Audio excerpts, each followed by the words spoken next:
The sharp click of Dr. Pritchard's Mont Blanc pen against the mahogany conference table echoed like a gavel through the surgical team meeting at Walter Reed National Military Medical Center. 43 attendings, residents, and nurses sat in tiered rows facing the front, coffee cups steaming, tablets glowing. Monday morning, 06:30 hours. The weekly trauma briefing where reputations were built or shattered. Victoria Hayes slipped through the door 3 minutes late, holding a hospital-issued tablet and a paper coffee cup. She stood 5'3", maybe 118 pounds, auburn hair pulled into a messy bun with strands escaping around her face. Hazel eyes scanned the room with practiced efficiency before she moved toward an empty seat in the back row. "Glad you could join us." Dr. Raymond Pritchard's voice cut through the murmur of conversation. He stood at the podium, 6'1" of silver-haired authority in a tailored navy suit that probably cost more than her monthly rent. Sharp blue eyes fixed on her like a hawk spotting prey. "Everyone, this is our new junior resident. Dr. Hayes, was it?" Victoria nodded once, still standing. "Is that a Starbucks cup?" Dr. Jennifer Calloway's voice dripped with practiced disdain. She sat in the front row, blonde hair pulled into a tight chignon, gray eyes cold as surgical steel. "Do they not teach professionalism in, 'Where did you train again?'" "Johns Hopkins, ma'am, Mass General for fellowship, board certified in trauma surgery." Victoria's voice remained level, almost soft. She set the cup down carefully on the table beside her. Calloway exchanged a glance with the man beside her. Dr. Marcus Webb, 5'10", with dark hair and an athlete's build, leaned back in his chair with the confidence of someone who'd never been challenged. "I did a tour with the Navy Medical Corps. Real military doctors have a certain bearing. They certainly don't show up late carrying civilian coffee." A ripple of laughter spread through the room. Not loud, but enough. Enough to establish the hierarchy. Enough to mark Victoria as someone who didn't belong. Victoria said nothing. She sat down, opened her tablet, and pulled up the meeting agenda as if the exchange hadn't happened. In the back corner, Command Master Chief Daniel Torres watched the interaction with the stillness of a man who'd spent 28 years learning to read people. At 47, with buzzed gray hair and forearms covered in faded tattoos, he recognized something in the way Victoria held herself. The way she'd entered the room, scanning exits and security positions before finding a seat. The way her hands rested on the table, relaxed but ready. That wasn't the posture of someone fresh out of fellowship. That was tactical awareness. Pritchard tapped his pen against staffed the table again, drawing attention back to the front. "Dr. Hayes, since you're joining us, why don't you present the first case? I'm sure your impressive credentials prepared you for this."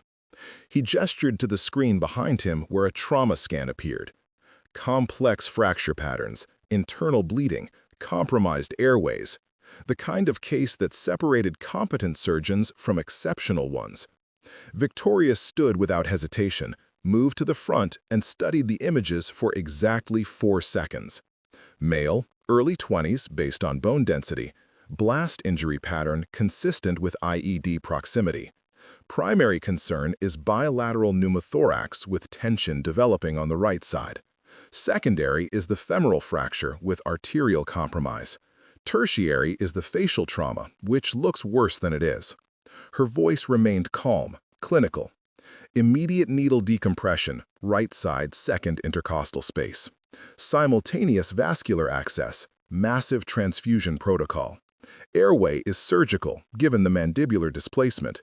Once stabilized, damage control laparotomy to address the splenic laceration visible here.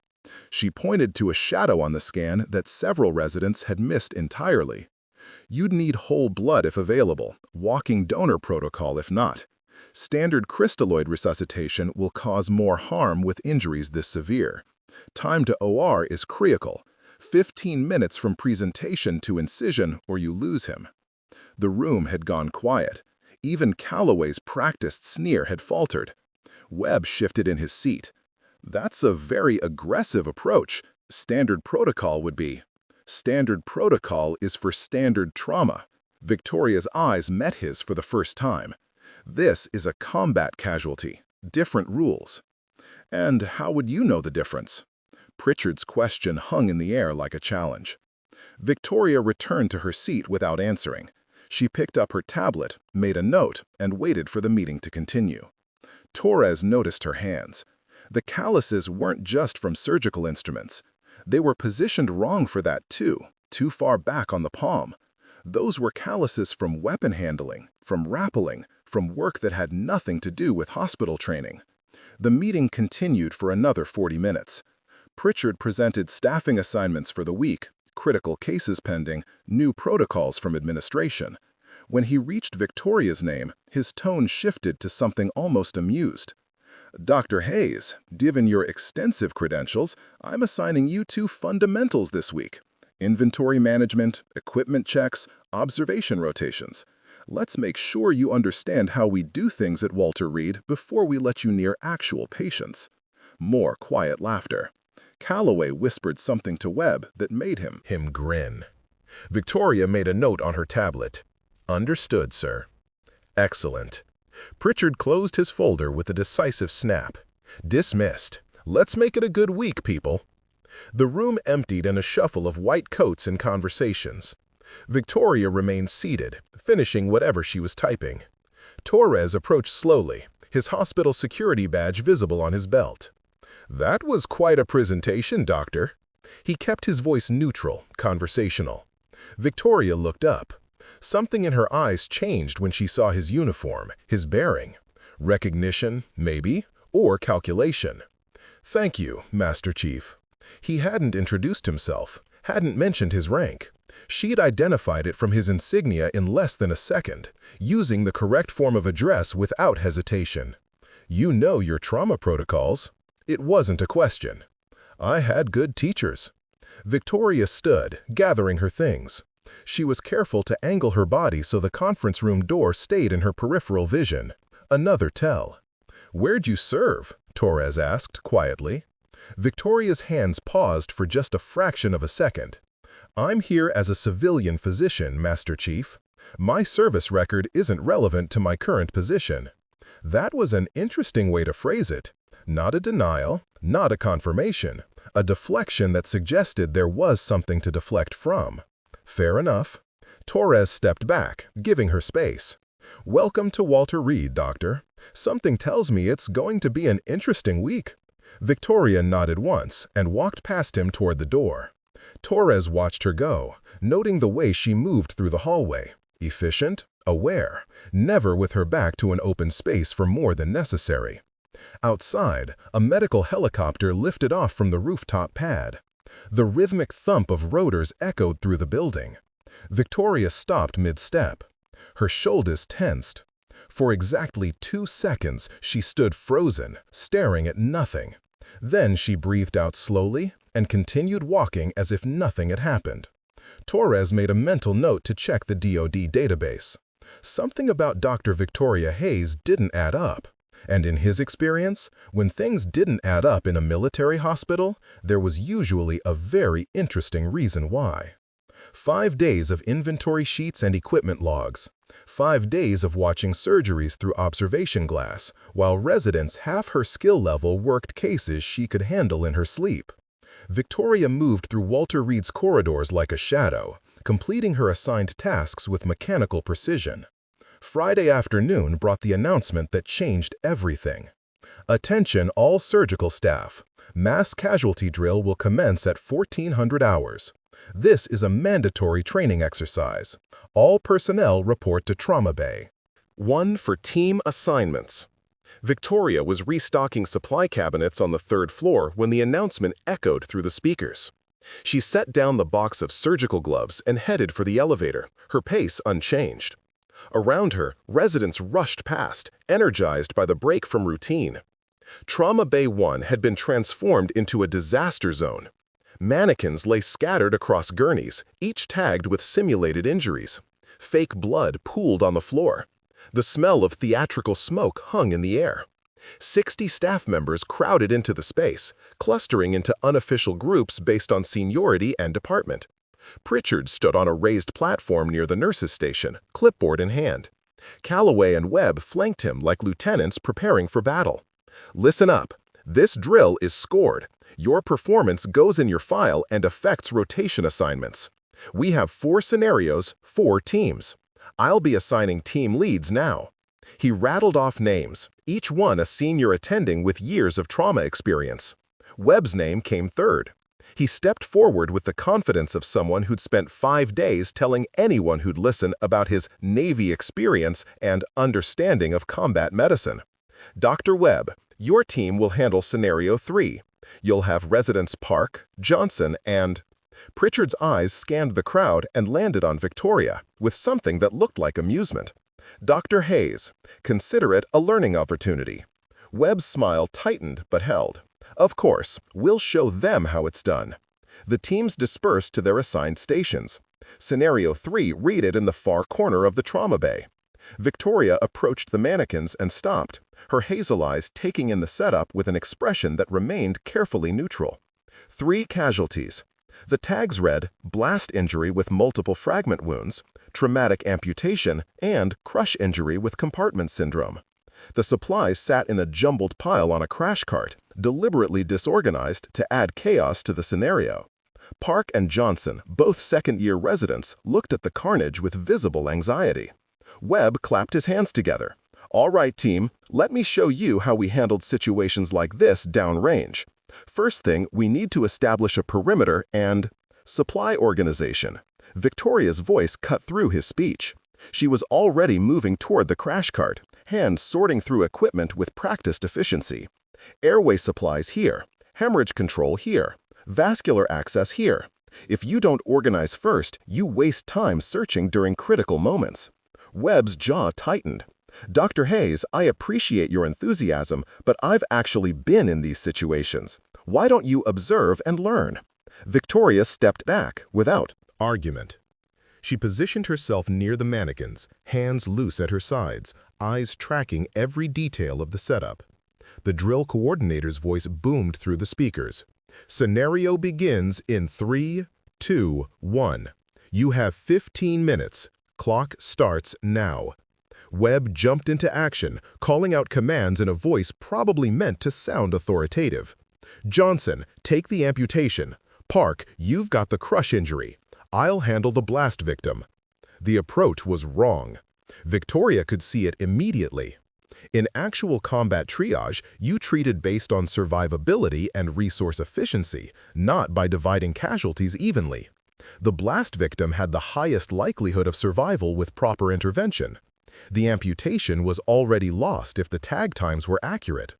The crush injury needed surgery, not field intervention. But she said nothing.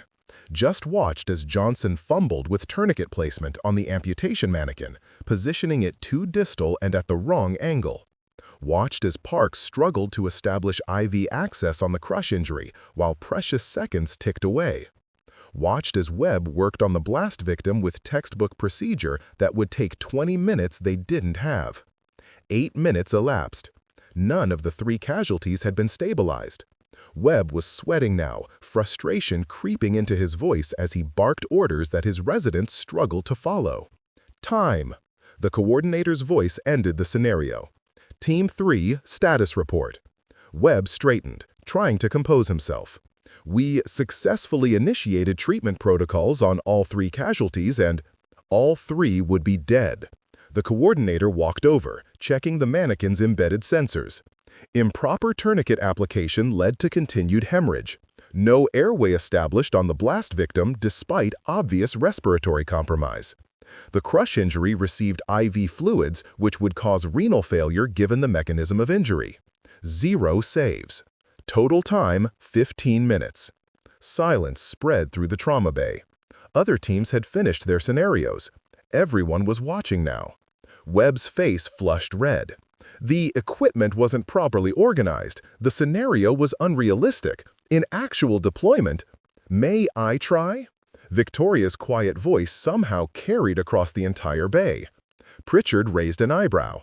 The scenario is complete, Dr. Hayes. Run it again. Same setup, same casualties.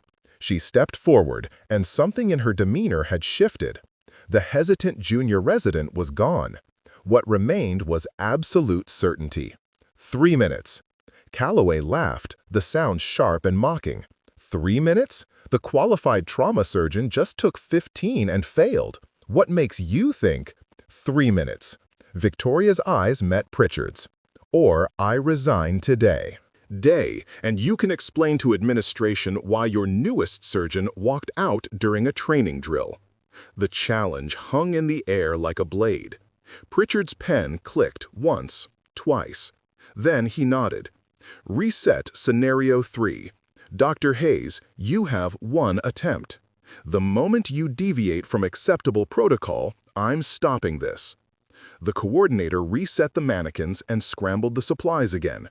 Victoria stood at the edge of the scenario space, breathing slow and controlled. Her hands flexed once, twice. Then she looked at Park and Johnson. When I call for equipment, have it ready. Don't think, just move. Understand? Both residents nodded, caught up in the sudden intensity radiating from this woman they dismissed as inexperienced all week.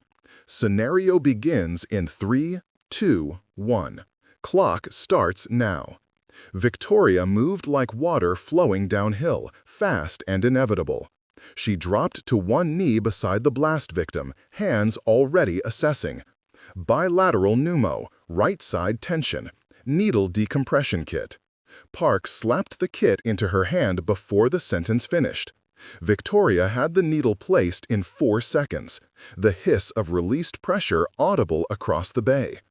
Airways compromised, surgical crick kit. Johnson provided it. Victoria had the emergency airway established in 11 seconds. Her hands moved with mechanical precision, no wasted motion, no hesitation. She shifted to the amputation without pause. This one's already gone based on tag time, but we stabilize anyway. Tourniquet, proper placement. She repositioned the device exactly where it needed to be, rotated to the correct angle, tightened with specific force. Pressure dressing, hemostatic gauze. The bleeding stopped. She moved to the crush injury. No fluids. This is compartment syndrome from the mechanism. We're looking at rhabdomyolysis. Airway, oxygen, prepare for fasciotomy. In the field, you mark for surgical intervention and move to the next casualty. Her hands worked with absolute confidence, checking pulses, assessing circulation, marking treatment priorities with the efficiency of someone who'd done this hundreds of times under considerably worse conditions. Time, 2 minutes 41 seconds. The coordinator's voice held disbelief. All 3 casualties stabilized. Treatment protocols perfect.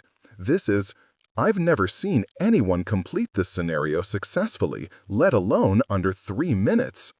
The trauma bay had gone completely silent. 60 medical professionals stared at the small woman kneeling beside the mannequins. Her scrubs somehow still clean despite the theatrical blood everywhere. Victoria stood slowly. Her hands trembled slightly.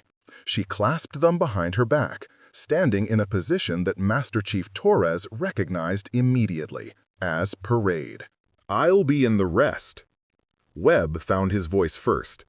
That's not standard protocol. You cut corners. In real trauma, that's TCC protocol, 3rd edition. Victoria's voice remained level. Tactical Combat Casualty Care, updated 2023. It's what you use when resources are limited and time is critical. She turned to face him fully. Which deployment did you learn the 2nd edition? Webb's face went from red to pale. My service was primarily administrative. Then maybe don't lecture people about combat medicine. Victoria walked past him toward the exit. She made it 3 steps before her knees buckled slightly.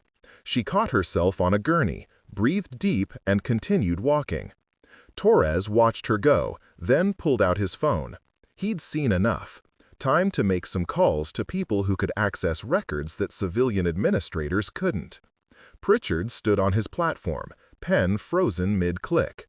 For the first time in 20 years at Walter Reed, he had absolutely no idea what to say. Before anyone could break the silence, Victoria's voice carried back from the doorway. "I'll be in the supply room completing my assigned inventory work, unless you need anything else." She disappeared into the corridor, leaving 60 stunned witnesses and one impossible question. Who the hell was Victoria Hayes? The emergency radio crackled to life at 14:20 hours, 17 minutes after Victoria walked out of the drill bay. Every television monitor in Walter Reed switched to the emergency broadcast system simultaneously. "Attention all personnel, mass casualty incident inbound, bus collision with military transport on Route 355, 12 injured, 6 critical. ETA 8 minutes. All surgical teams to Trauma Bay 1. This is not a drill. Repeat, this is not a drill." Victoria was shelving medical supplies in the third-floor storage room when the announcement hit. Her hands stopped mid-motion, a box of surgical masks frozen in the air. Then she set it down with careful precision and headed for the stairs. Elevators would be packed, stairs were faster. She arrived at Trauma Bay 1 as the organized chaos began. Nurses prepped stations, residents pulled on trauma gowns. Attendings called out team assignments in rapid-fire succession. Pritchard stood at the center, directing traffic like a conductor before a symphony. "Hayes." His voice stopped her at the entrance. "Observation room, behind the glass. Do not enter this trauma bay under any circumstances." Victoria's jaw tightened almost imperceptibly. Then she nodded and climbed the stairs to the observation deck. The glass-walled room overlooked the entire trauma bay, designed for students and observers to watch procedures without contaminating the sterile field. She wasn't alone. Hospital administrators, off-duty, city staff, and 3 senior military officers in dress uniforms occupied the space. One of them, a Marine colonel with silver hair and a chest full of ribbons, glanced at her briefly before returning his attention to the floor below. The ambulances arrived in a screaming convoy. Paramedics burst through the doors wheeling gurneys, calling out vital signs and injury reports. The organized chaos became simply chaos. Female, mid-40s, multiple lacerations, possible internal bleeding. Male, 62, cardiac episode, unstable. Pediatric, 7 years old, head trauma, GCS of 12. The teams swarmed, each taking a patient. Victoria watched through the glass, her hands pressed flat against the surface. Her eyes tracked every movement, every decision, cataloging what worked and what didn't with the automatic assessment of someone who'd done this under considerably worse conditions. Then the last gurney came through, the one that made Victoria's breath catch. Male, 23, active duty Marine, traumatic amputation right leg below knee, hemorrhagic shock, BP 70/40 and dropping. The young man on the gurney wore the shredded remains of a dress uniform. Blood soaked through the temporary dressing on his leg.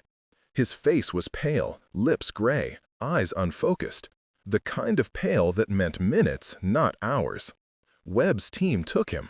Victoria watched Webb approach the gurney with the swagger of someone who'd spent the last hour being mocked for his failed drill performance. This was his chance to prove himself.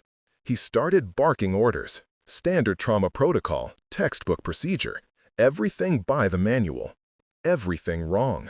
Victoria's hands curled into fists against the glass. She could see the problem from 20 feet away. The tourniquet sat too low, positioned wrong, pressure inadequate. The leg was still bleeding into the dressing. With every heartbeat, the Marine was losing blood they couldn't afford to lose. "He's got the tourniquet placed wrong." Victoria's voice was quiet but carried in the observation room. Several people turned to look at her. The Marine colonel stepped closer to the glass. "Explain." "It's too distal, needs to be 3 inches higher and rotated 45 degrees.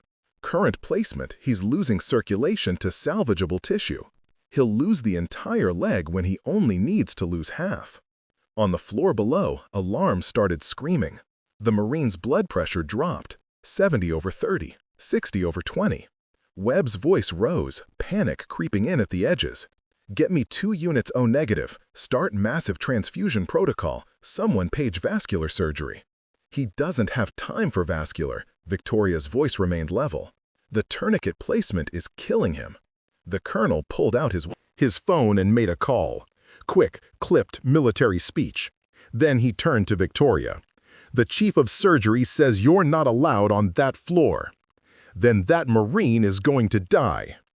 Below, the blood pressure hit 50/15. The monitor's alarm changed pitch, the sound every trauma surgeon dreads, the sound that means you're losing.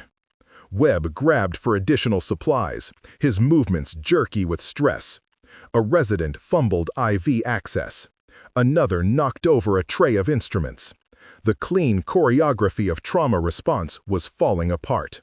Victoria turned from the glass and walked toward the observation room door. "Dr. Hayes, you were given a direct order." The administrator's voice tried for authority, but came out uncertain. Victoria didn't stop. She pushed through the door, descended the stairs in 4 strides, and crossed into the trauma bay. Every protocol violation, every rule broken. She didn't care. "Get out of here!" Calloway's voice came from across the bay, where she worked on another patient. "Security!" Victoria reached Webb's station and spoke quietly, directly to him. "You have the tourniquet placed wrong. He'll lose circulation to salvageable tissue.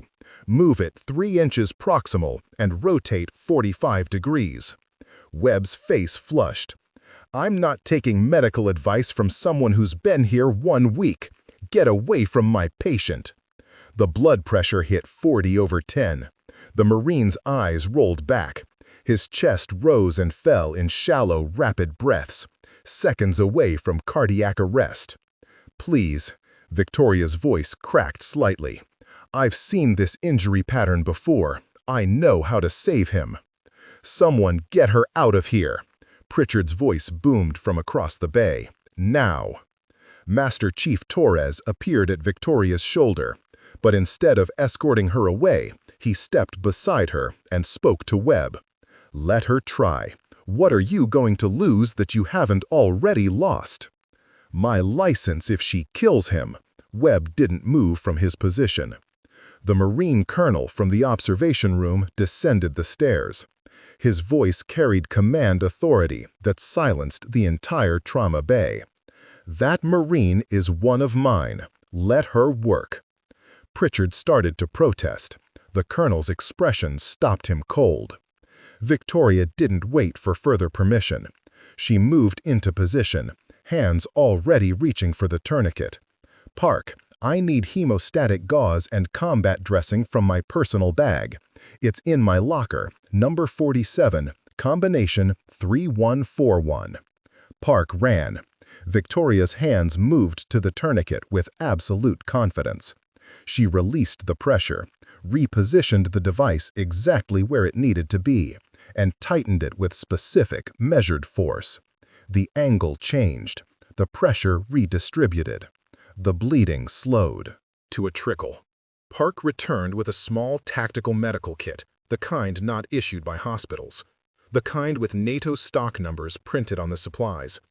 Victoria pulled out hemostatic gauze that shouldn't exist in civilian inventory and packed the wound with the efficiency of someone who'd done this in the back of helicopters, in caves, in places where mistakes meant death. "I need IV access. 2 lines, 18 gauge. Her voice had changed completely. This wasn't a request. This was command. Johnson and Park moved without thinking, responding to the absolute certainty in her tone. She established both lines in under 20 seconds, called for medications by military designations that made Webb's eyes widen. Whole blood from the walking donor protocol. Tranexamic acid at doses calculated for combat injury. Every movement precise. Every decision instant. The moniker alarms changed pitch, blood pressure rising, 60/30. 70/40, 80/50. The Marine's color improved from gray to pale. His breathing steadied. The immediate crisis passed. Victoria stepped back, her hands shaking now. She clasped them behind her back again, that same parade rest position. He's stable. He'll need surgery within the hour. The tissue is viable. He'll keep most of his leg. The trauma bay had gone silent again. Every eye on the small woman in borrowed scrubs who just performed a miracle. The Marine's eyes fluttered open, semi-conscious, pain-fogged, but aware. His gaze found Victoria, and something like recognition flickered there. His right hand trembled, rose slowly, moved to his forehead in an attempt at a salute. Victoria's composure cracked. She returned the salute with parade ground precision, her hand shaking. The Marine's voice came out as a whisper, barely audible. "Commander Hayes, they said you were dead." The words hung in the air like a grenade with the pin pulled. Pritchard found his voice first. "Commander." Victoria didn't answer. She turned and walked toward the exit, her gait controlled but rapid. Torres moved to follow her. The Marine colonel stepped into Victoria's path. "That man knows you. Combat recognition.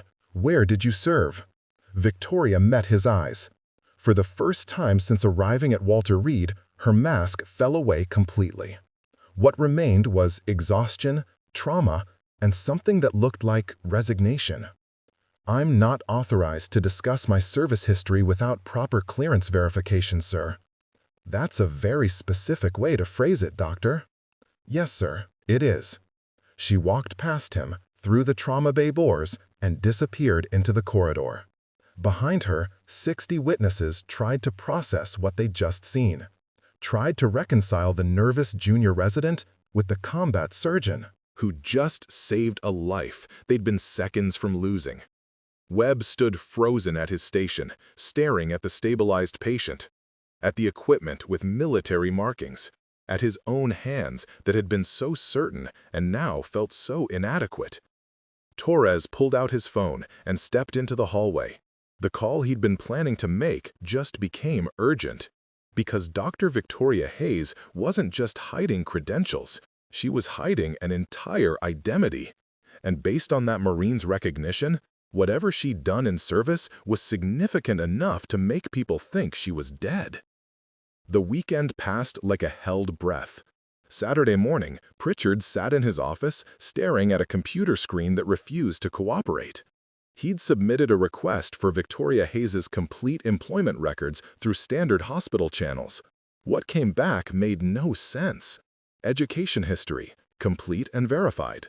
Medical licenses, active and valid in 4 states. Employment gap, 8 years listed simply as federal service, compartmented. Security clearance, TS/SCI, active status. Emergency contact, a phone number with a Washington, D.C. area code and the label Department of Defense Medical Affairs. He tried to access the federal service details. The screen flashed red. Access denied. Insufficient clearance level. Pritchard had been chief of surgery for 11 years. He had clearance to review any employee's background, but apparently not this one. He picked up his phone and called Webb. "Did you get anywhere with her records?" Webb's voice came through tight with frustration. "I tried the DoD database, got blocked with the same message. Insufficient clearance.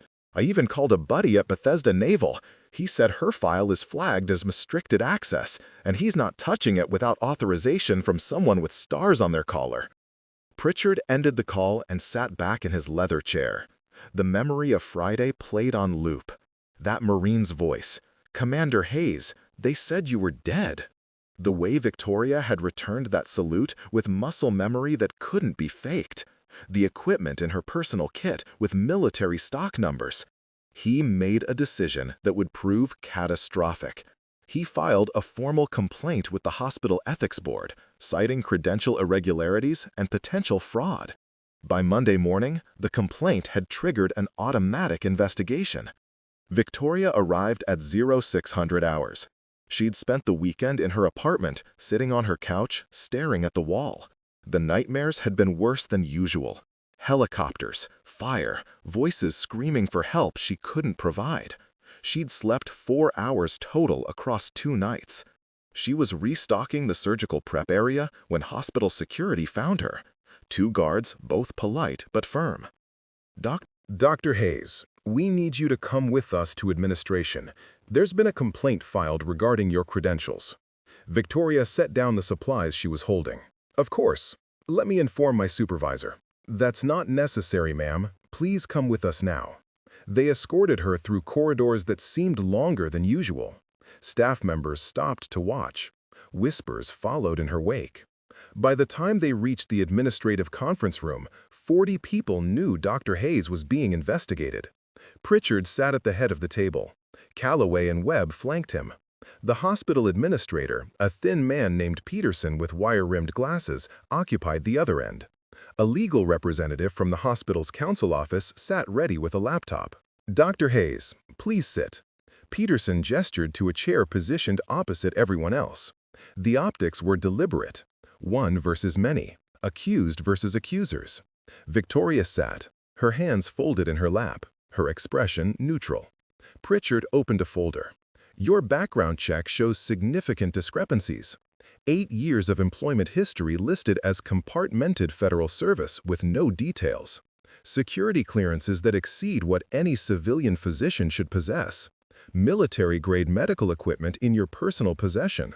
Care to explain? My service record is accurate and verified by the appropriate authorities.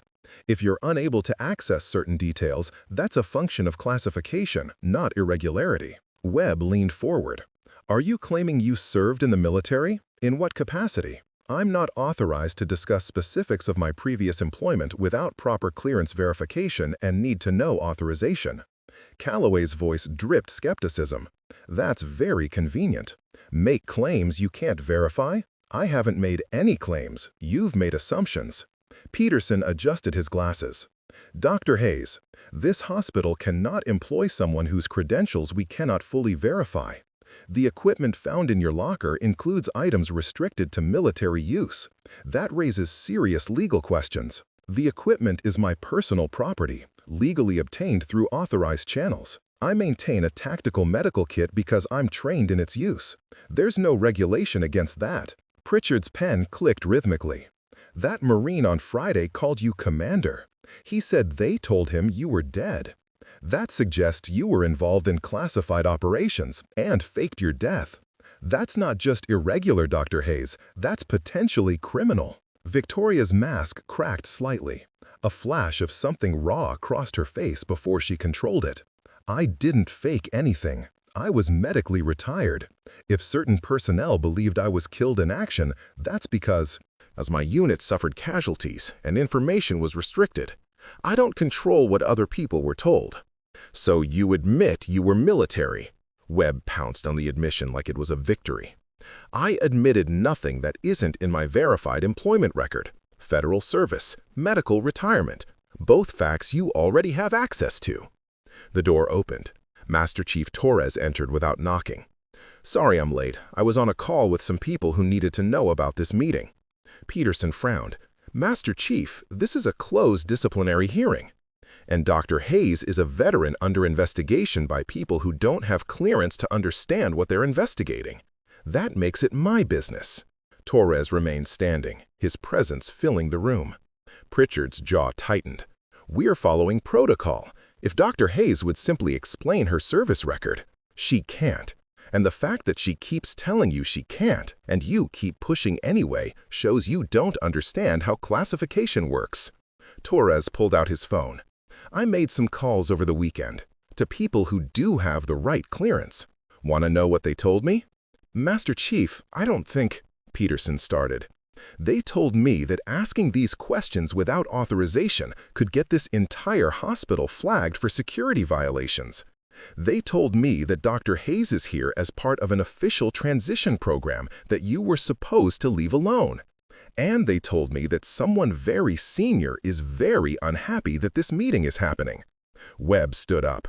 This is ridiculous. She's hiding something. That equipment, that knowledge, it's not normal. We have a right to know who we're working with. Victoria spoke quietly. You're right. It's not normal. But neither is what I did to earn it.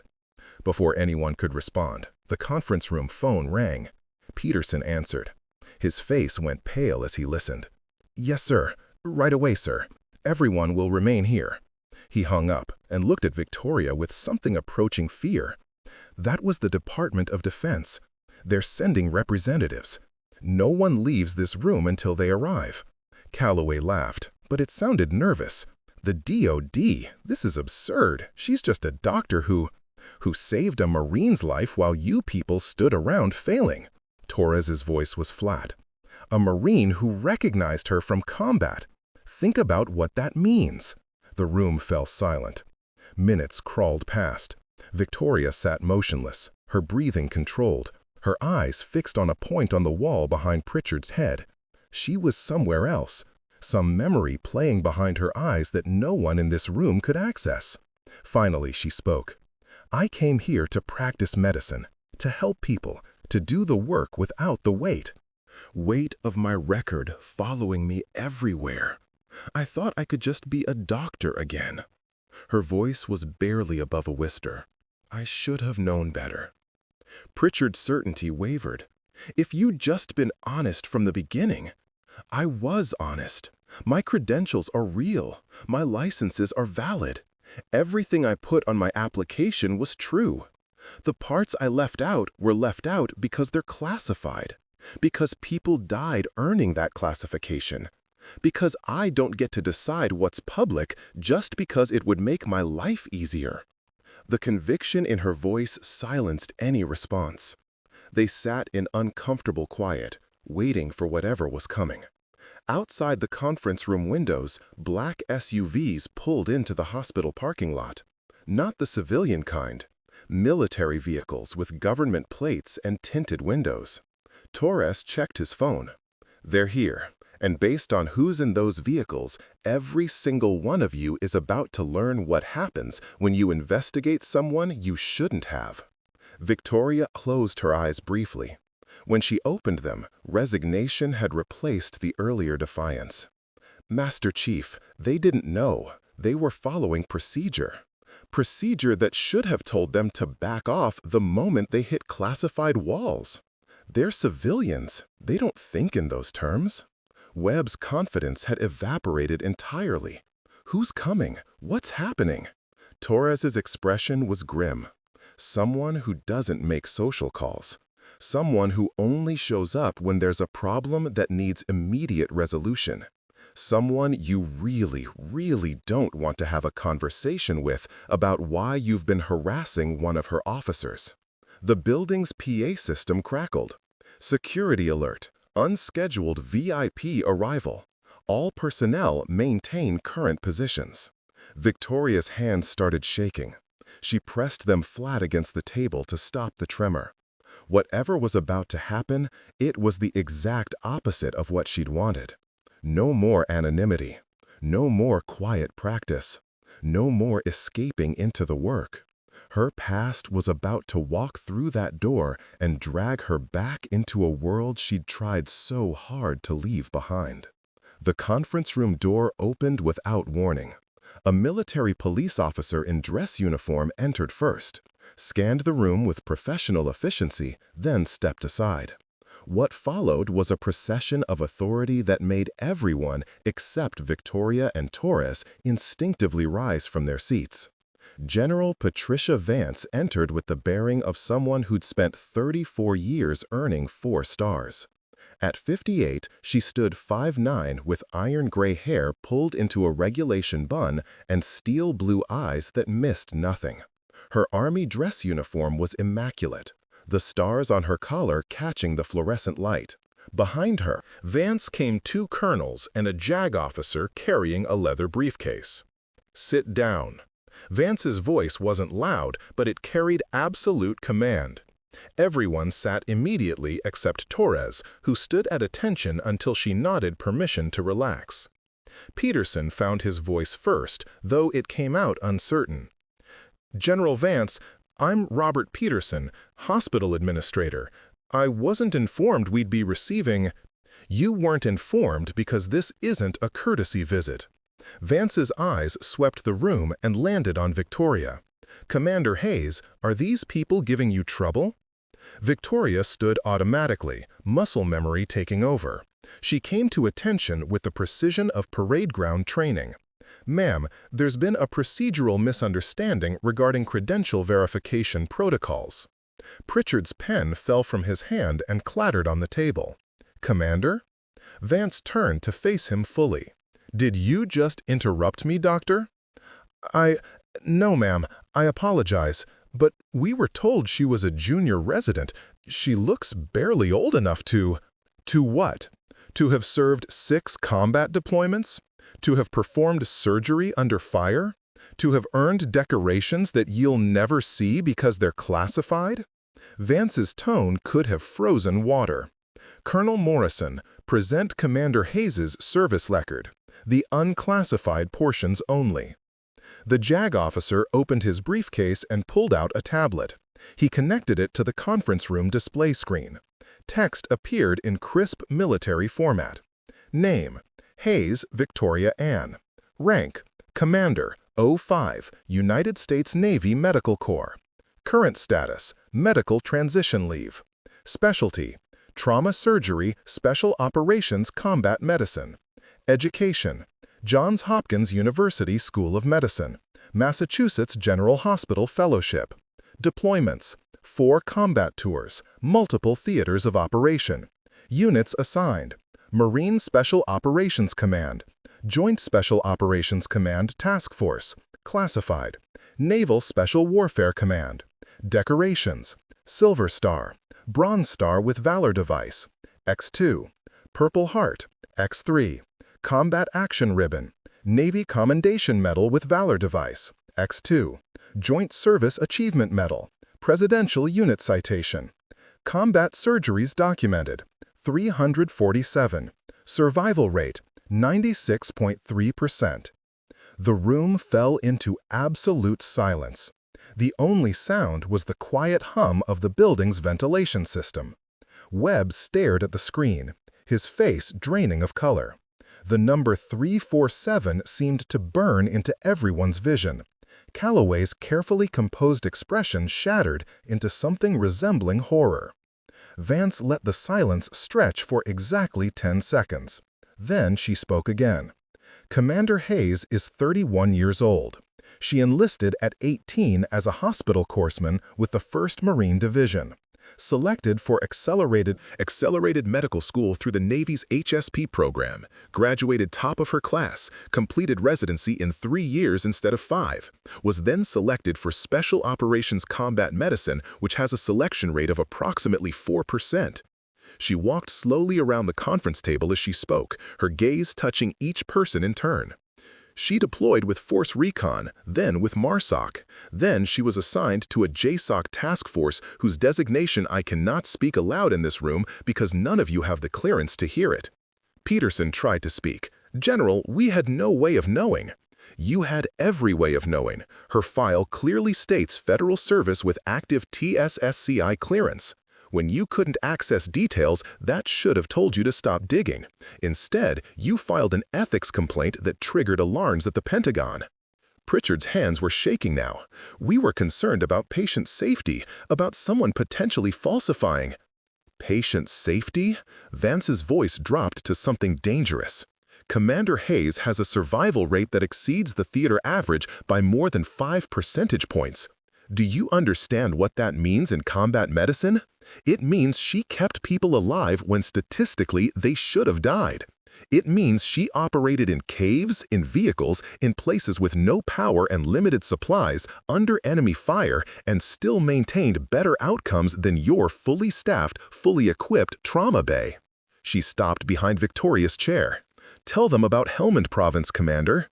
"That's an order." Victoria's composure cracked. Her hands gripped the edge of the table. "Ma'am, that's not necessary." "I didn't ask if it was necessary. I gave you an order." Victoria stood slowly. When she spoke, her voice was hollow, like someone reciting facts from a great distance. "March 14, 2023, Helmand Province, Afghanistan. My forward surgical team was providing medical support for a classified operation. 8 personnel total, 3 surgeons, 2 nurses, 3 corpsmen. We'd set up in a compound that local forces had secured. She paused. Her breathing had changed, faster and shallower. Intelligence missed an IED network in the structure. I was outside the medical tent performing triage on incoming casualties when the primary device detonated. The blast collapsed the tent. Secondary devices prevented immediate rescue. Webb was staring at his hands. Calloway had tears running down her face. I spent the next 4 hours treating wounded while under sporadic enemy fire and trying to reach my team.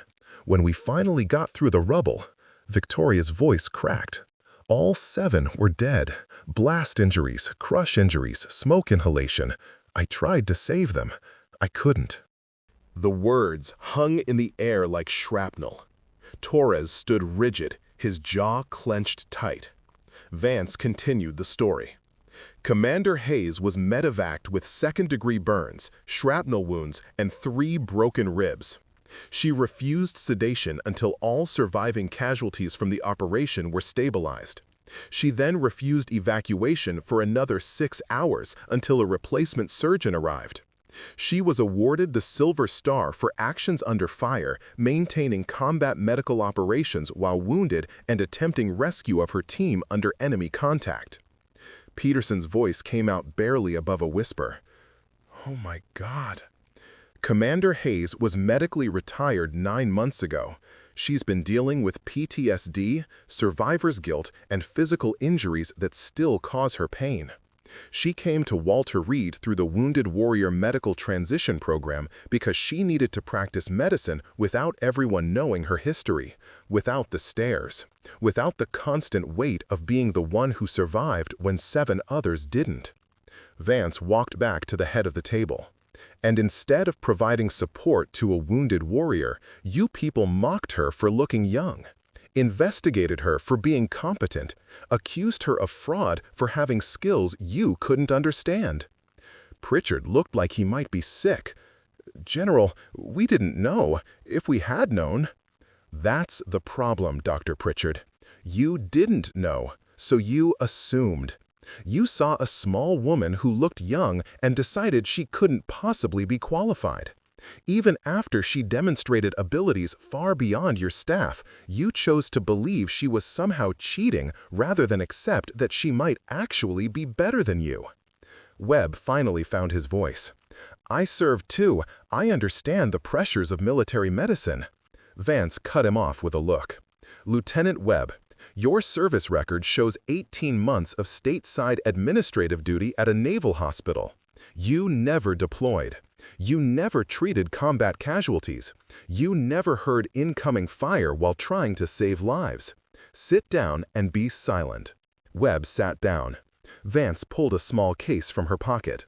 She opened it to reveal a Silver Star medal, the blue ribbon crisp and clean. "This is Commander Hayes' Silver Star. She was supposed to receive it in a ceremony at the Pentagon. She refused. Said her team deserved the recognition more. Said she didn't want the attention. She walked to Victoria and pinned the medal on her civilian shirt. Victoria stood rigid, tears streaming down her face silently. I'm presenting it now, in front of witnesses, because you need to understand who you've been dismissing." Vance stepped back and rendered a crisp salute. Victoria returned it, her hand shaking. The room erupted in applause. Not polite appreciation, raw, emotional recognition of something they finally understood. Torres stood at attention, tears on his weathered face. Peterson was openly crying. Even Pritchard had risen to his feet, clapping with an expression that mixed shame and awe. Victoria stood frozen, the medal pinned above her heart, surrounded by the very people who'd spent a week making her feel worthless. The irony wasn't lost on anyone. When the applause finally died, Vance spoke again. "Commander Hayes is officially released from her cover status as of this moment. Her full credentials will be updated in your system within the hour. She holds the rank of Commander in the United States Navy, currently on medical transition leave. You will treat her with the respect that rank and her service record deserve. Are we clear?" A chorus of "Yes, ma'am" filled the room. Vance turned to Victoria. "Commander, you have a choice. You can continue your transition here, or I can arrange placement elsewhere if this environment has become untenable." Victoria wiped her face with the back of her hand. "Permission to speak freely, ma'am?" "Granted. I came here to be a doctor, just a doctor, not Commander Hayes, not the Silver Star recipient, not the only survivor, just someone who practices medicine and helps people." Her voice steadied as she spoke. "If that's still possible here, I'd like to stay." Vance studied her for a long moment, then nodded. "Very well. But Hayes, you can't run from what you are. You can integrate it, grow from it, but you can't escape it. Understood?" "Yes, ma'am." "Good." Vance addressed the room one final time. "This incident will be reviewed. Dr. Pritchard, Dr. Calloway, Dr. Webb, expect follow-up conversations. Master Chief Torres, thank you for bringing this to our attention appropriately." She headed for the door, her entourage following. At the threshold, she paused.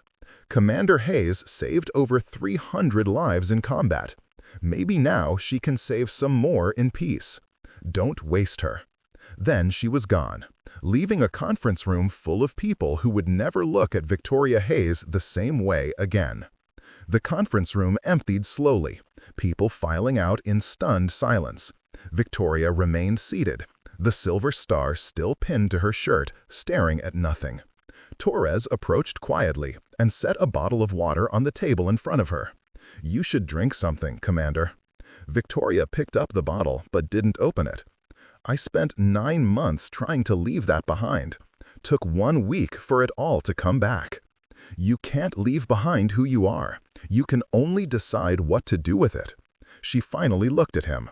"Were you the one who called DOD?" "After the Marine recognized you, yeah. I made some calls, asked some questions to people who remember." "Remember the Helmand incident? They told me you'd been placed here quietly, that we were supposed to let you work in peace." He paused. "I'm sorry it went this way. Not your fault. Pritchard was following procedure. She trailed off, unable to finish the sentence. The door opened again.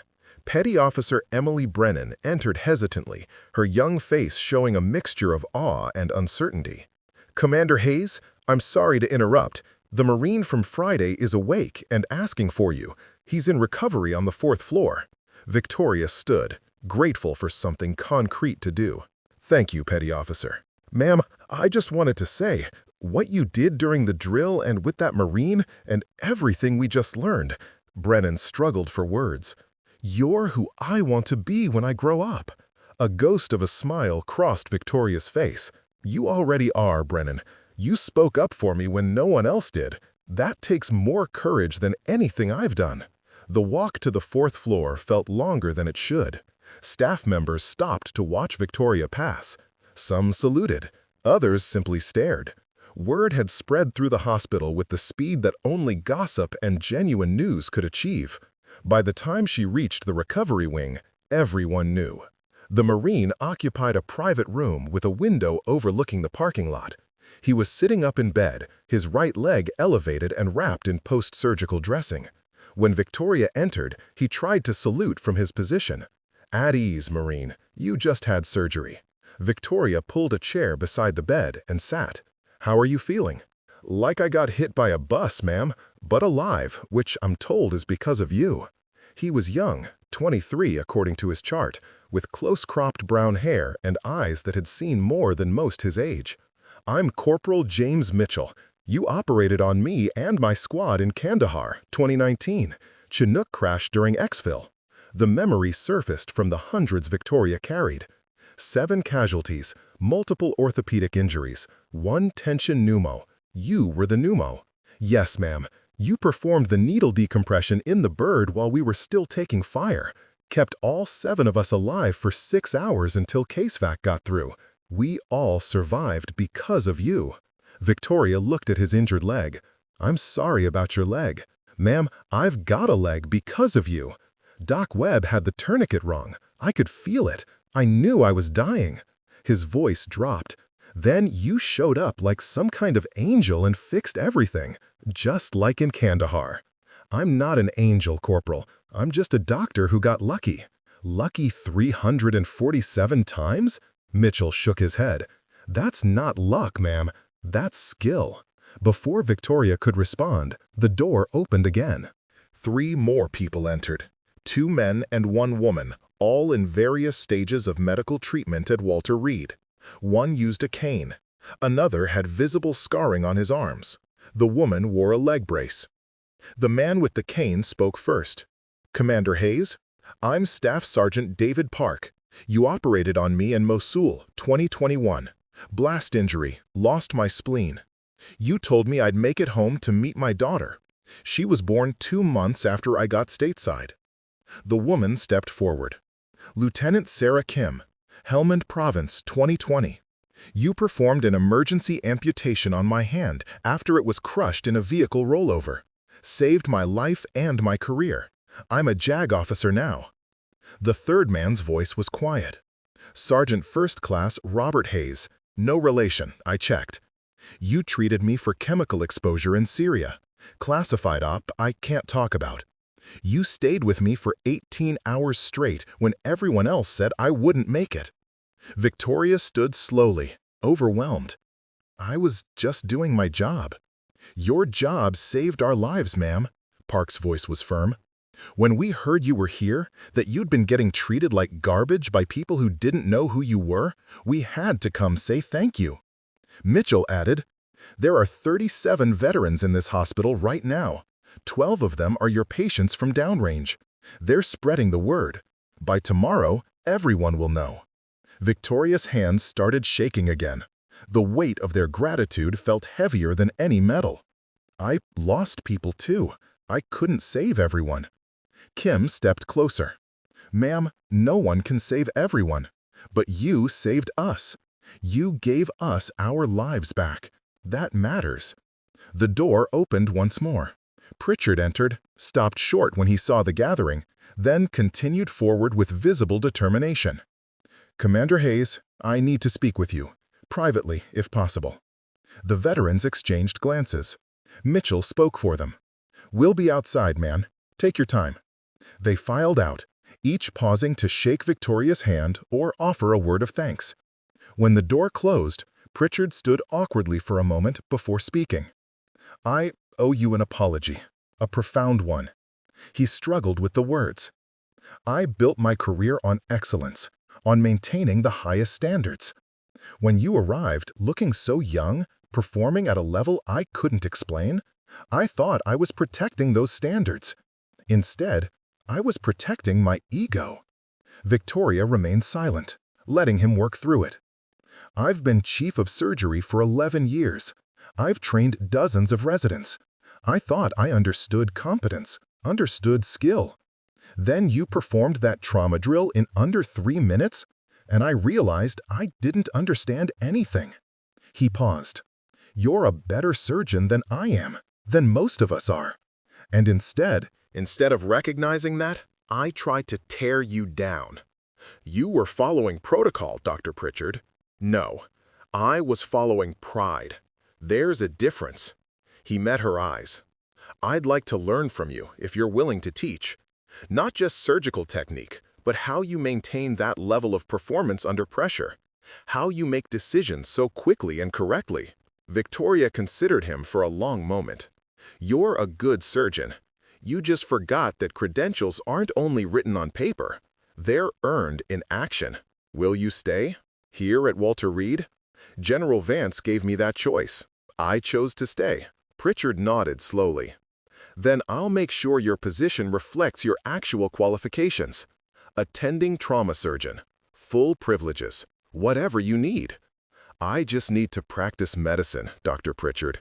Help people. That's all I've ever wanted." He extended his hand. Victoria shook it. The gesture felt like a truce, if not quite forgiveness. After Pritchard left, Victoria walked to the window and stared out at the parking lot. The black SUVs were gone. General Vance had delivered her message and departed. Life at Walter Reed would continue, but nothing would be the same. Her reflection in the glass showed the silver star pinned to her chest. She touched it lightly, remembering the weight of the ceremony she'd refused, remembering the 7 names that should have received medals, but instead received flag-draped coffins. Torres appeared in the doorway. "There's someone else here to see you. Says it's important." Victoria turned. "Who?" "Dr. Calloway. She's been standing in the hallway for 10 minutes trying to work up the courage to knock." "Send her in." Calloway entered like someone approaching a firing squad. Her usual polished confidence had evaporated, leaving someone who looked genuinely shaken. "Commander Hayes, I don't know how to begin." "The beginning usually works. I was cruel to you. Deliberately, systematically cruel. I dismissed you, mocked you, tried to undermine you at every turn." Calloway's voice cracked. "And you were dealing with PTSD from watching your entire team die.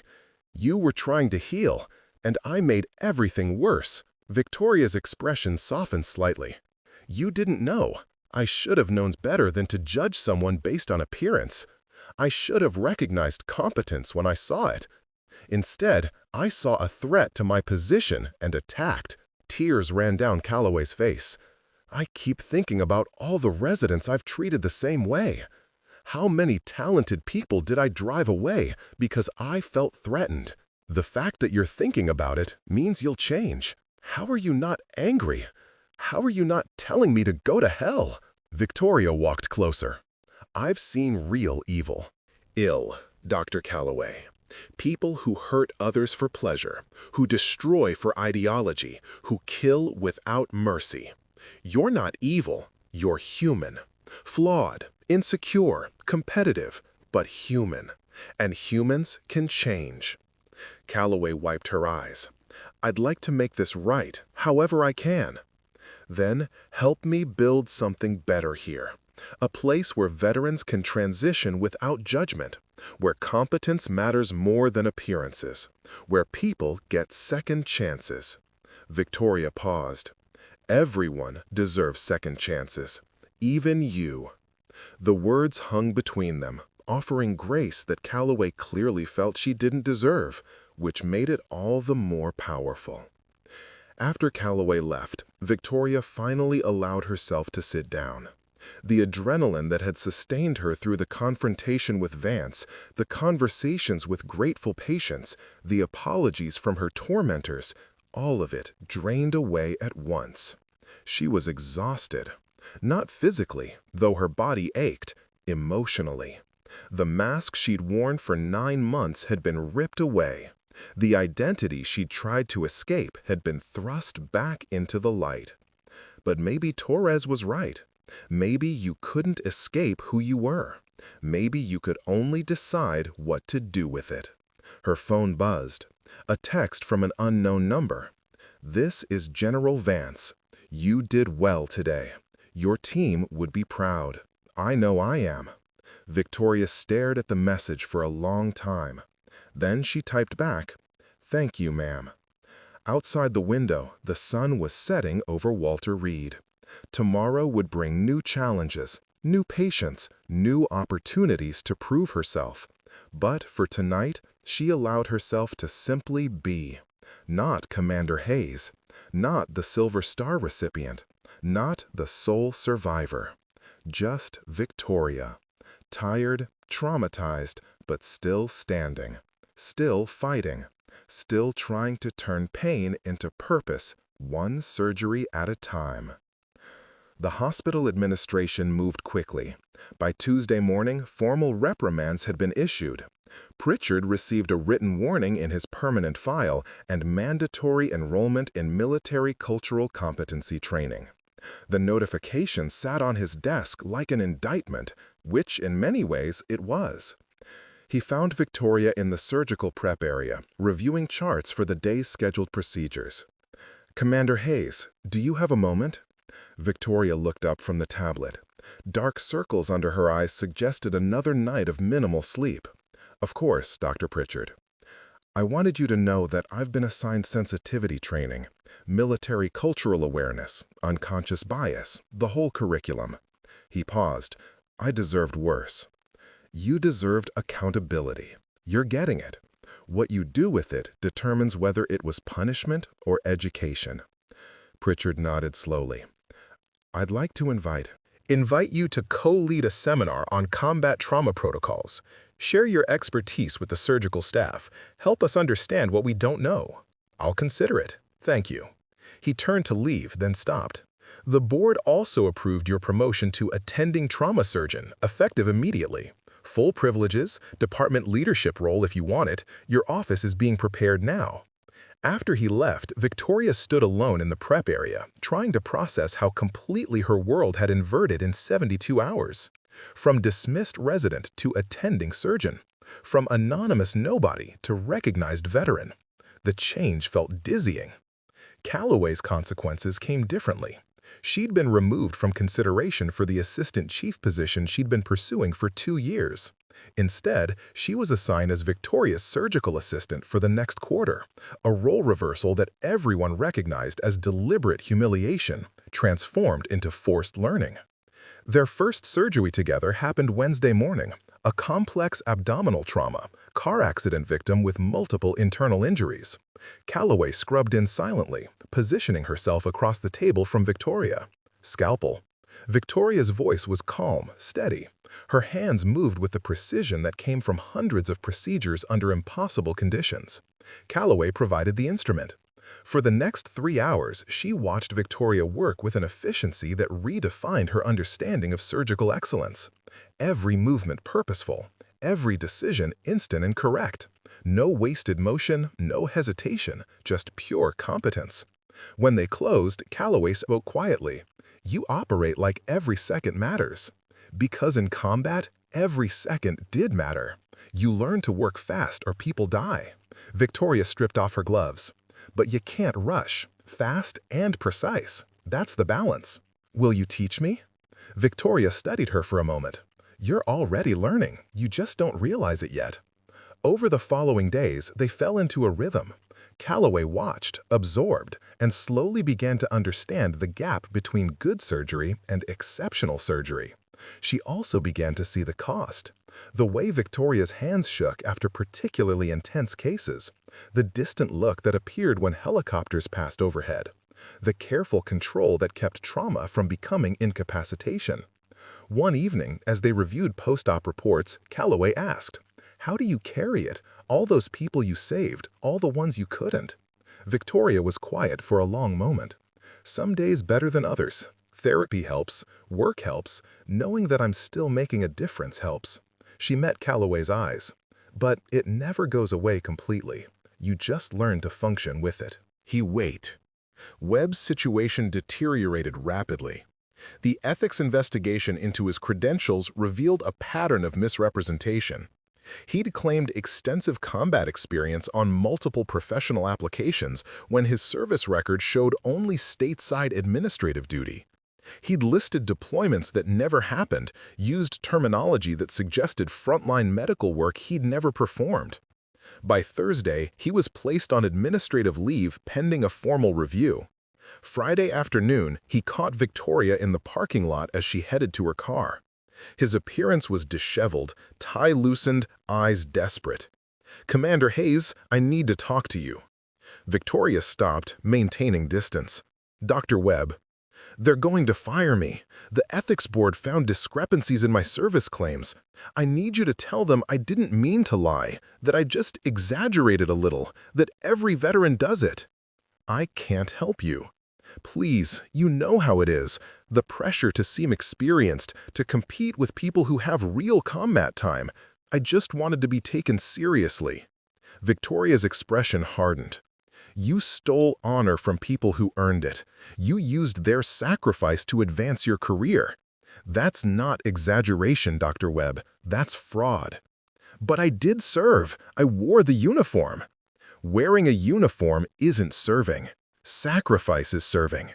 Being willing to die for the person next to you is serving. You wouldn't know anything about that." Torres appeared from between parked cars, his timing too perfect to be coincidental. "Commander Hayes, is there a problem?" "No, Master Chief. Dr. Webb was just leaving."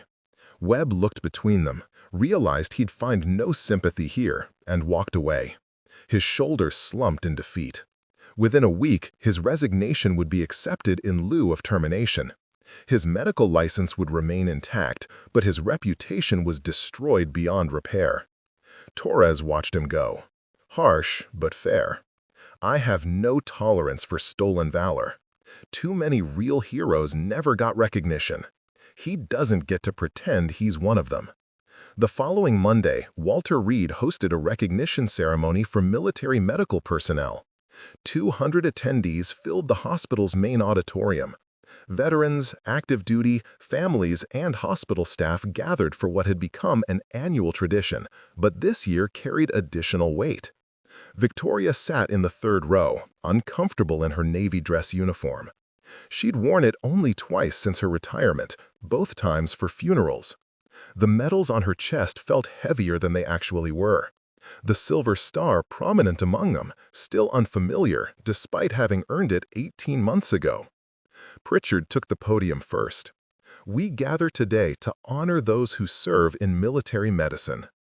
Those who run toward danger when others run away. Those who save lives under conditions most of us can't imagine. He paused, looking directly at Victoria. This year, we have among us someone who exemplifies that service. Someone I wronged through my own prejudice and ignorance. Someone who taught me that true excellence isn't always what we expect it to look like. He invited Victoria to the stage. She walked up with measured steps, aware of every eye tracking her movement. When she reached the microphone, she stood silently for a moment, gathering words. I didn't come to Walter Reed for recognition. I came to disappear, to practice medicine without the weight of my record, without people seeing me as a Silver Star recipient or a survivor or anything except a doctor. Her voice carried clearly through the auditorium. But my patients wouldn't let me disappear. They recognized me. They thanked me. They reminded me that what I did mattered, even when I didn't want to remember doing it. She looked out at the crowd. Mitchell sat in the front row, his injured leg extended. Torres stood at the back, arms crossed but expression proud. Brennan watched with the intensity of someone memorizing every word. I lost my entire surgical team in Helmand Province. 7 people who were better than me, braver than me, more deserving of survival than me. I carry their loss every day. But I'm learning that the best way to honor them is to keep doing the work, to keep saving lives, to keep turning pain into purpose. Her voice strengthened. To everyone here who served, who sacrificed, who carries wounds visible and invisible, thank you. Your service matters. Your sacrifice matters. You matter. And to the civilians who support us, who try to understand us, who create spaces for us to heal, thank you too. We can't do this alone. The applause was immediate and sustained. Victoria returned to her seat, feeling lighter somehow, as if speaking the truth aloud had released some pressure she'd been holding. After the ceremony, Brennan approached hesitantly. Ma'am, that was incredible. The way you spoke about loss and purpose, it really resonated. Thank you, Petty Officer. How are you adjusting to working with the surgical team? It's intense, but I'm learning so much, especially from watching you work. Brennan hesitated. Can I ask you something personal? Go ahead. When you're having a bad day, when the memories are too much, how do you keep going? Victoria considered the question carefully. I focus on the next task, the next patient, the next procedure. I can't control what happened in the past. I can only control what I do right now. Some days, that's enough. Some days, it's not. But I show up anyway, because the work matters more than how I feel about it. Brennan absorbed this. That makes sense. Thank you, ma'am. Torres joined them as Brennan departed. Good speech, Commander. Honest. Felt like therapy in front of 200 people. Sometimes that's what healing looks like. Public, uncomfortable, necessary. They walked together through the hospital corridors. Staff members nodded respectfully. A few offered quiet words of thanks. The atmosphere had shifted fundamentally. Victoria was no longer the mysterious junior resident or the problematic investigation target. She was Commander Hayes, and that title now carried the weight of understanding rather than skepticism. In her new office, Victoria found a framed photo on the desk. Her surgical team from Helmand. 8 faces smiling at the camera, taken 2 weeks before the IED attack. Someone had placed it there, probably Torres, as a reminder that honoring the dead meant continuing their mission. She sat in her chair and looked at their faces for a long time. Then she pulled up her patient schedule for the next day and began preparing. The work continued. The mission continued. She was still here, still fighting, still trying to be worthy of survival. And maybe, just maybe, that was enough. 3 months passed like water finding its level. The chaos of revelation settled into new routines, new relationships, new purpose. Victoria's life at Walter Reed transformed from survival into something that resembled actual living. Morning rounds began at 0700 hours. Victoria led a team of 6 residents through the trauma wing, stopping at each bed to review cases and teach. Her teaching style was direct, practical, focused on decision-making under pressure rather than textbook theory. This patient presented with blunt force abdominal trauma. "Brennan, what's your primary concern?" Brennan, now confident enough to meet Victoria's eyes, responded immediately. "Internal bleeding. We need to assess for splenic or hepatic injury. Watch for signs of hemorrhagic shock." "Good. And if his pressure drops during surgery?" "Damage control protocol. Stop the bleeding first, repair later. Get him stable before attempting definitive treatment." Victoria nodded approval. That's combat medicine thinking. Applicable here too. Survival first, perfection later. The residents absorbed her lessons with an intensity that went beyond normal teaching. They weren't just learning surgery. They were learning from someone who'd performed it under impossible conditions and succeeded. That credibility made every word carry additional weight. Pritchard often joined rounds now, observing Victoria's methods. Their relationship had evolved into something resembling mutual respect. He'd completed his sensitivity training and approached his work with, she'd accepted that mistakes deserved second chances when followed by genuine change. One morning, he pulled her aside after rounds. "The board approved your proposal for the military medicine transition program. Full funding, dedicated space, 3 staff positions, you'll be director."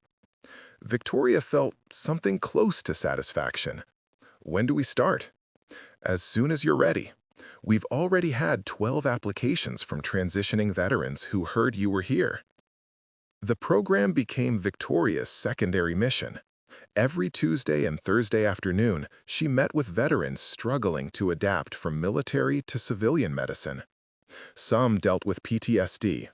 Others faced physical limitations from injuries. All of them carried the weight of leaving behind identities they'd built over years of service. The first veteran she mentored arrived on a Tuesday in late September.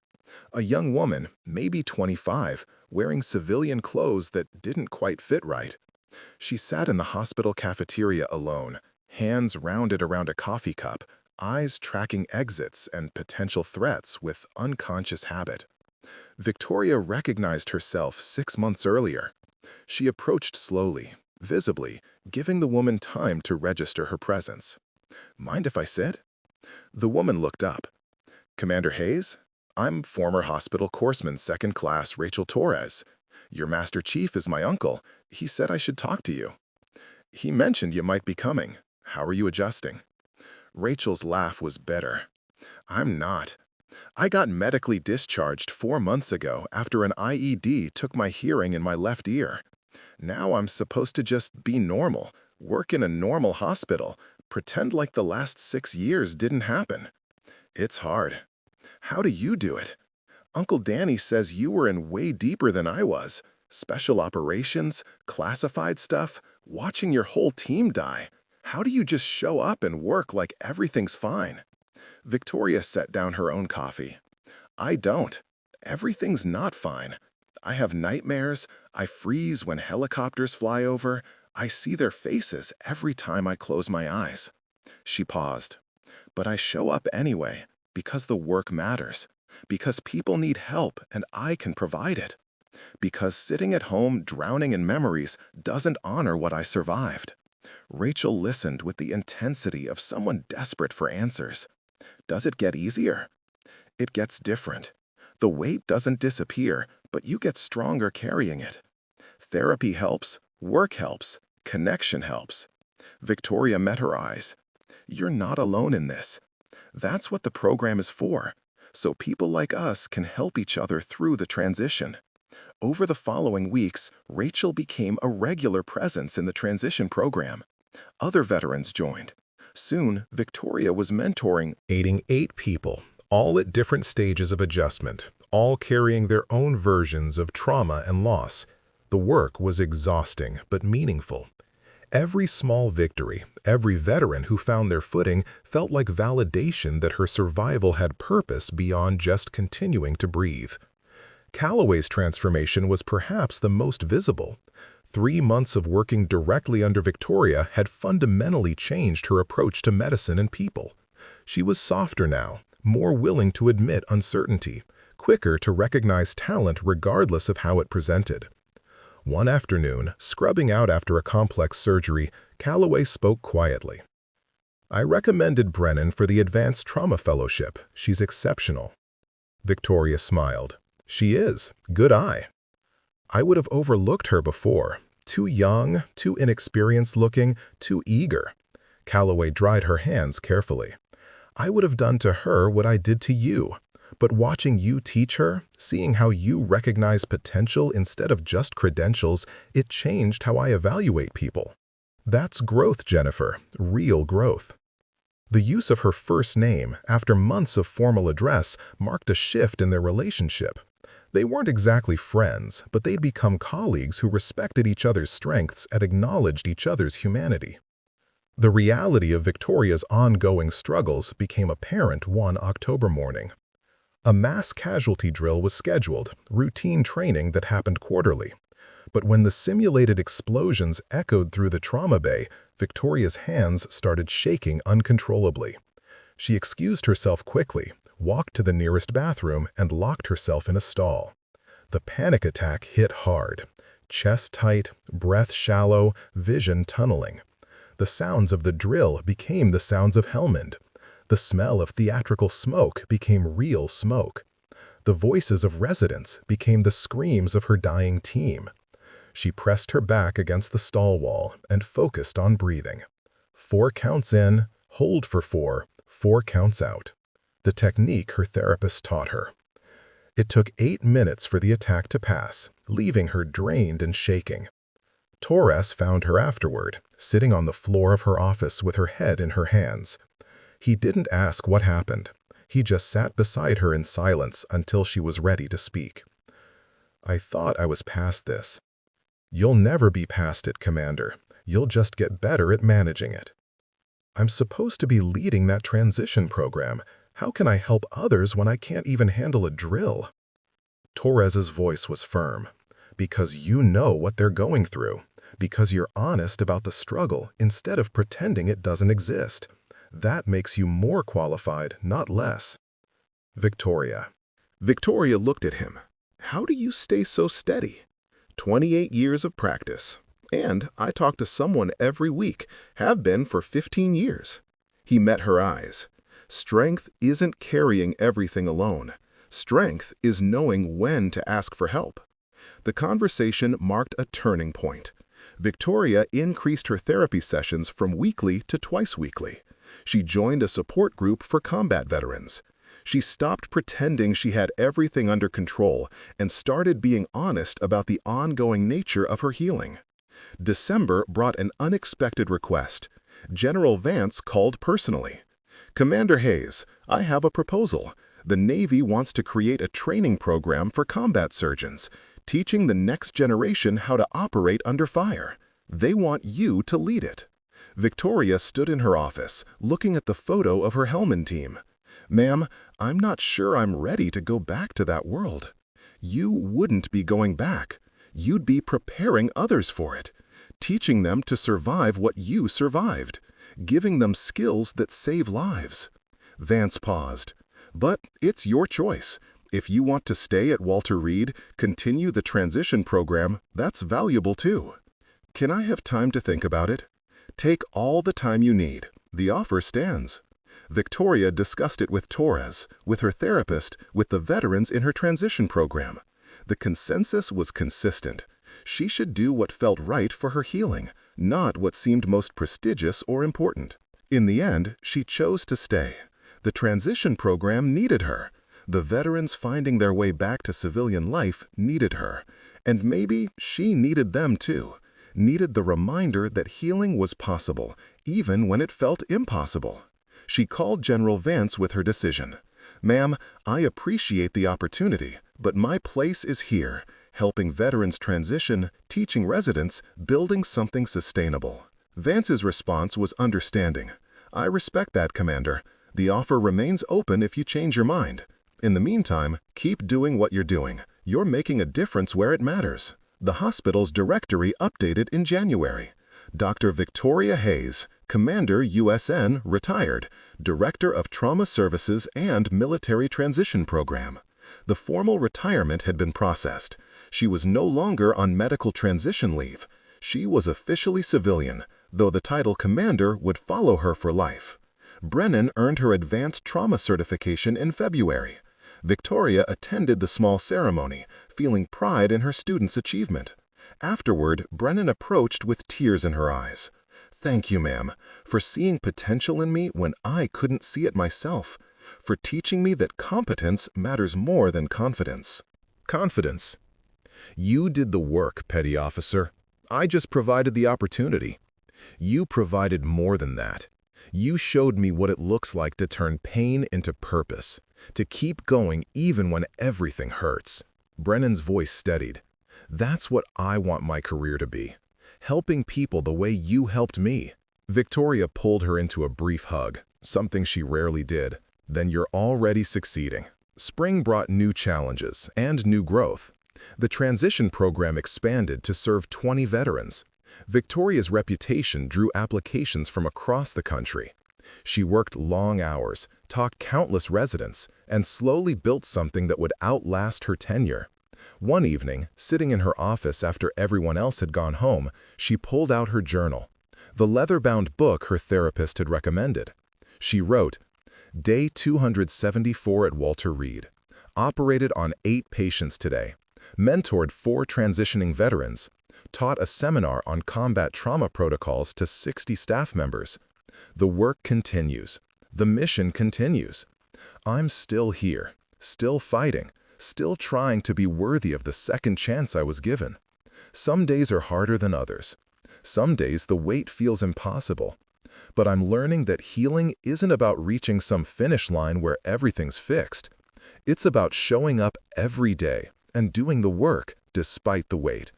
It's about turning survival into service. My team didn't get this chance, so I'll honor them by making the most of mine." She closed the journal and looked at their photo on her desk. 7 faces that would never age, never change, frozen in that moment of hope before everything shattered. "I'm still here," she whispered to them, "still trying. Hope I'm making you proud." Outside her window, the lights of Walter Reed glowed against the darkness. Hundreds of lives being saved, treated, healed within those walls.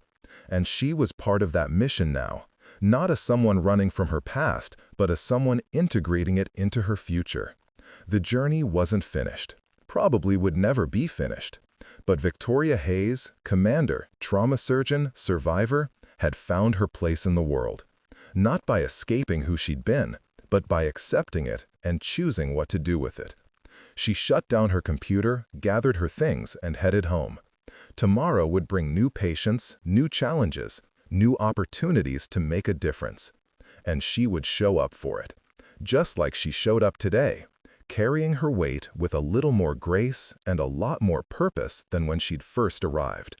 Because that's what survivors did. They survived. And then, if they were lucky and worked hard and asked for help when they needed it, they learned to do more than just survive. They learned to live.